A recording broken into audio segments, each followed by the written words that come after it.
L'air pur de nos montagnes, la neige immaculée, derrière la carte postale, un constat glaçant. Des minuscules particules ont été détectées dans la neige des Alpes. C'est ce qu'ont découvert les scientifiques de l'Institut suisse de recherche sur la neige et les avalanches.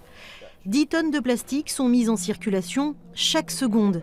Une partie sera incinérée, retraitée, mais une autre se retrouve dans les océans, les rivières, où elle va se fragmenter.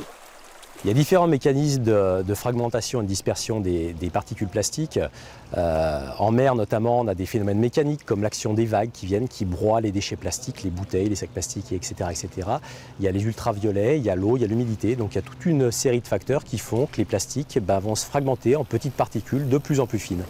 Une fois réduites jusqu'à 50 microns, soit la taille d'un cheveu, ces particules vont être transportées par le vent sur de longues distances et se figer dans les flocons au moment de leur formation. C'est ainsi que du plastique est présent dans le manteau neigeux.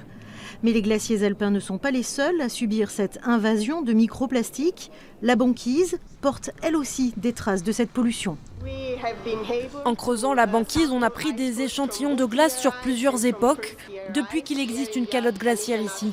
Et c'est la première fois que l'on peut montrer au monde la présence de plastique dans la glace. Les scientifiques suisses ont utilisé une technique d'imagerie infrarouge pour analyser des échantillons de glace provenant de l'Arctique et des Alpes. La pollution est plus concentrée dans les massifs alpins. À la fin du mois, ce sont les lacs d'altitude qui seront passés au crible. Le projet Plastilac a pour objectif de rechercher la présence de microplastiques dans des lacs éloignés de toute source de pollution.